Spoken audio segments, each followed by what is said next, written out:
Curso Básico de Espiritismo, Livro 1, com Tatiana Benites, baseado nos livros da Federação Espírita do Estado de São Paulo, FES. Olá, seja muito bem-vindo à nossa 12ª aula. E nós estamos estudando o livro Curso Básico de Espiritismo, volume 1, que é do primeiro ano, edições FESP, que é a Federação Espírita do Estado de São Paulo. Então, nós vamos começar a nossa 12ª aula, que fala ainda da pluralidade das existências, a continuação da 11ª aula. Então, a primeira parte fala sobre sorte das crianças após a morte e também sexo nos espíritos. Sorte das crianças após a morte. O fato de uma criança desencarnar em tenra idade não significa que ela irá desfrutar das benesses reservadas aos espíritos puros, como também não a isentará das provas que tenha que vencer e que são essenciais ao nosso aprimoramento espiritual. Seria inadmissível crer que desfrutasse sem esforço das bem-aventuranças eternas. Neste caso, seria uma injustiça divina liberar tais espíritos das vicissitudes próprias da vida corpórea, normalmente cheia de tribulações e de dores. Em relação a esta questão, Allan Kardec indaga aos espíritos superiores.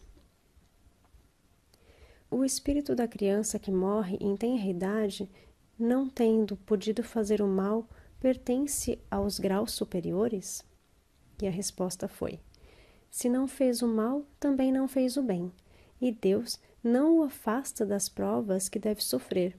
Se é puro, não é pelo fato de ter sido criança, mas porque já se havia adiantado. Livro dos Espíritos, pergunta 198.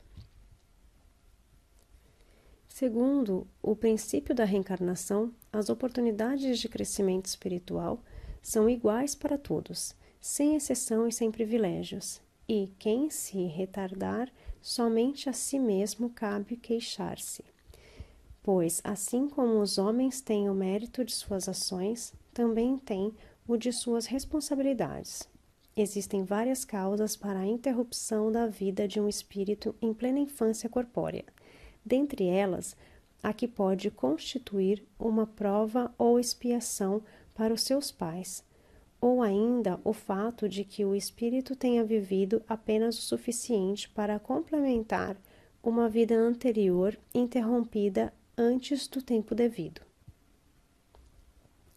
O espírito de uma criança desencarnada em tenra idade poderá ser tão adiantado quanto o de seus pais, sendo algumas vezes muito mais, porquanto pode dar-se que muito mais já tenha vivido e adquirido maior soma de experiências, sobretudo se progrediu.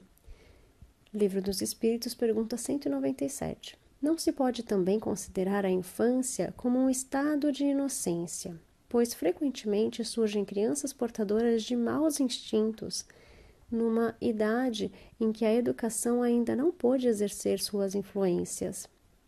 Muitas crianças trazem de forma inata tendências negativas, não obstante o exemplo do meio em que vivem.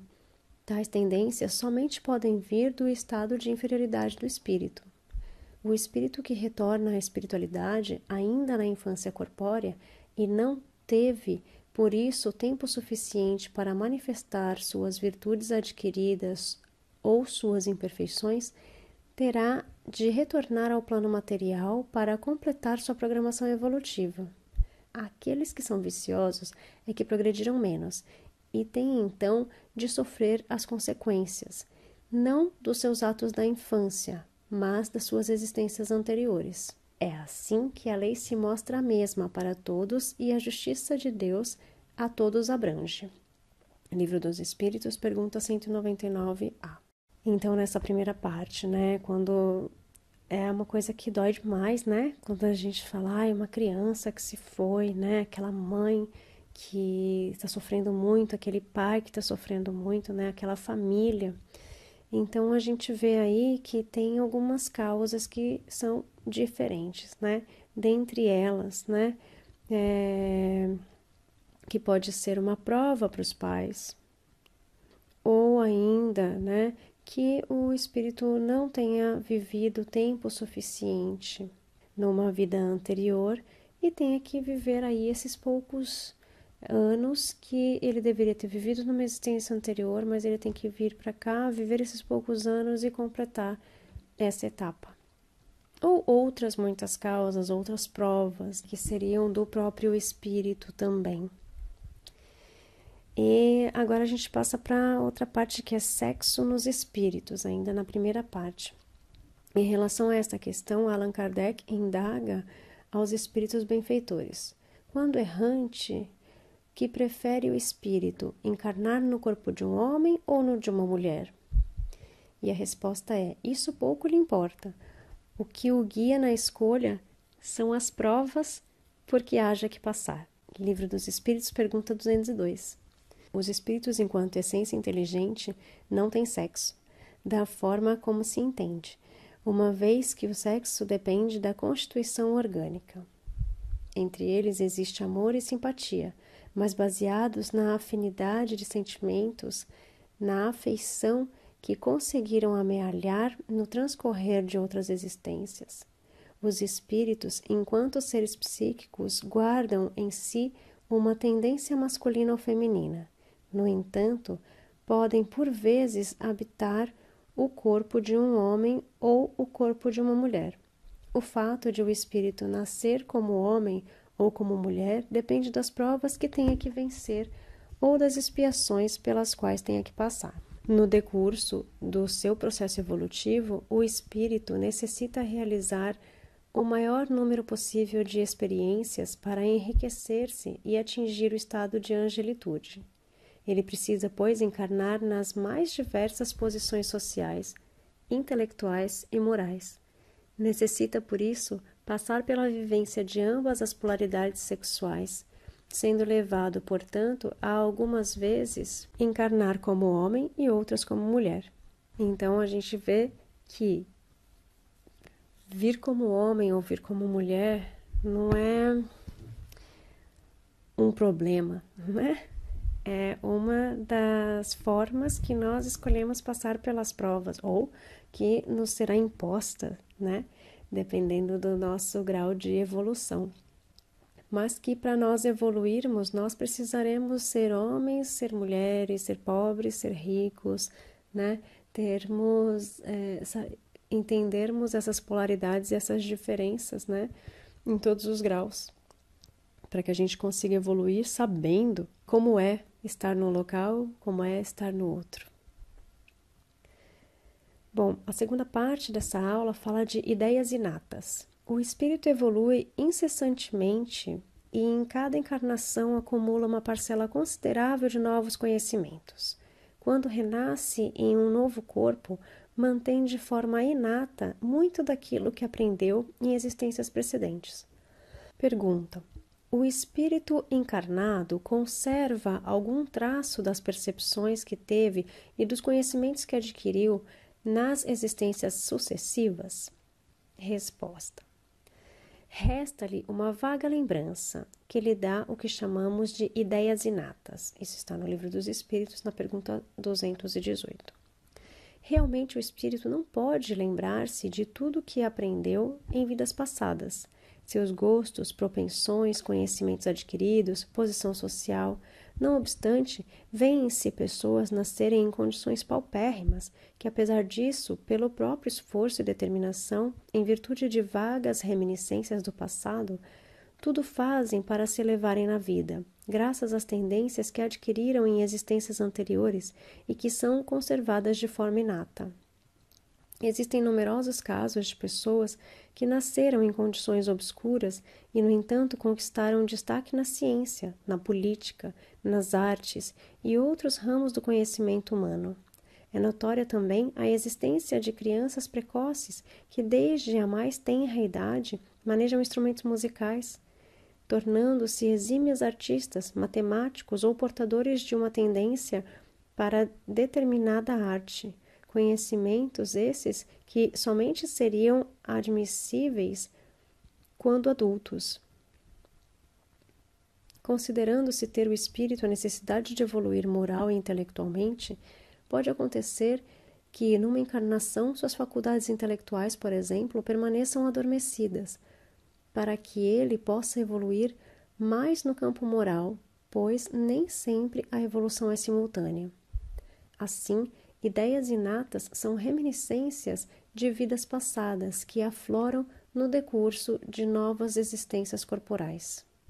Muitas pessoas chegam mesmo a reconhecer lugares onde parece terem estado anteriormente, e mesmo o encontro de pessoas que, logo à primeira vista, lhes parecem familiares ou já conhecidas, o que pode representar uma indicação de que conviveram com elas em encarnações anteriores. Então, isso é chamada de ideias inatas, né? Algumas pequenas lembranças que vêm de uma vida passada, que, claro, a gente não entende que é algo de uma vida passada, mas que são coisas que podem ocorrer, né? Esses talentos, né? Essa garra, essa coisa, né, das pessoas terem que lutar por uma causa, ou também aquela coisa de conhecer um lugar ou conhecer uma pessoa muito bem, como se já tivesse tido essa experiência, né? Pode ser que seja algo de uma vida passada. E a segunda parte dessa nossa aula, a terceira parte dessa nossa aula diz sobre limites da encarnação e necessidades da encarnação. Não se pode precisar o número de encarnações para o espírito que habita a Terra. Elas acontecem enquanto ele não tiver atingido o mais elevado índice evolutivo para este planeta que esse planeta comporta. E só então passará a encarnar num mundo imediatamente mais elevado. Sendo a Terra um planeta de provas e expiações, o mundo que lhe está em situação evolutiva superior é um mundo de regeneração, onde o espírito encarnado experimenta menos dores, verte menos lágrimas e enfrenta menos dissabores. Após ter atingido a condição de espírito puro, não necessita mais inserir-se na materialidade. Sua felicidade será plena e estará mais próximo de Deus. Os espíritos mais elevados podem descer e até encarnar em missão nos mundos inferiores, porém os espíritos que estão nesses mundos não poderão encarnar em mundos superiores. Os que executam com zelo as tarefas que lhes são conferidas galgam rapidamente e de maneira bem menos atribulada os degraus da evolução, passando a desfrutar dos benefícios resultantes do seu trabalho. Entretanto, os que retardam a caminhada fazendo mau uso do livre-arbítrio retardam seu ciclo evolutivo e têm que experimentar muitas vezes amargas decepções pela obstinação na prática do mal. Podem prolongar sensivelmente a necessidade de reencarnarem em mundos ainda inferiores. Aquele que, ao contrário, trabalha ativamente pelo seu progresso moral pode não somente abreviar a duração da encarnação material, mas vencer de uma só vez os degraus intermediários que os separam dos mundos superiores. Evangelho segundo o Espiritismo, capítulo 4, item 26. Assim, à medida que o espírito se purifica, a ascendente à escala evolutiva passa de um mundo mais atrasado para um mundo imediatamente mais evoluído. Nessa nova morada, seu perispírito se torna mais sutil, menos denso, passando a desfrutar de maior sensibilidade e de facilidade de locomoção. Tomando-se como exemplo uma escola. Se o aluno empenhar-se com afinco e dedicação, logo terá superado todos os estágios e poderá, pelo seu próprio esforço, atingir seu objetivo final. Mas, se tiver sido displicente, ocioso, o seu ciclo de estudos se dilatará consideravelmente, resultando em inevitáveis repetições do mesmo ano escolar. Do mesmo modo, ocorre com os espíritos, que fazem mau uso de suas encarnações no grande educandário da vida. terão que passar por novas existências corpóreas, tantas vezes quantas forem necessárias, para que o seu aprendizado possa ser assimilado de forma integral. Por isso, quanto mais o homem se esforçar pelo seu aprimoramento moral e espiritual, menos encarnações terá pela frente. Olha só, fechou com esse exemplo maravilhoso, que dá pra gente entender tudinho nesse exemplo da escola, né? Que a gente vê que a gente não aprendeu tudo que deveria aprender quando a gente repete de ano. E quando a gente repete de ano nesse caso, a gente tem que voltar de novo para a escola. E a escola é a vida corpórea. Então a gente reencarna mais uma vez para aprender algumas coisas que a gente não conseguiu aprender. E a gente está ali cumprindo, né, o nosso objetivo de estar na perfectibilidade. Um dia atingir esse grau. Então a gente vai subindo de grau, e quando a gente não aprende alguma coisa, a gente repete de ano e a gente fica ali naquele erro até a gente aprender. Então fechou exatamente, fechou brilhantemente essa lição com esse exemplo. Eu espero que você tenha conseguido entender bem essa lição, refletir um pouco sobre ela e que tenha aprendido muito hoje. Nós nos vemos na próxima aula. Gratidão. Namastê. Namastate. Curso Básico de Espiritismo, Livro 1, com Tatiana Benites, baseado nos livros da Federação Espírita do Estado de São Paulo, FEESP.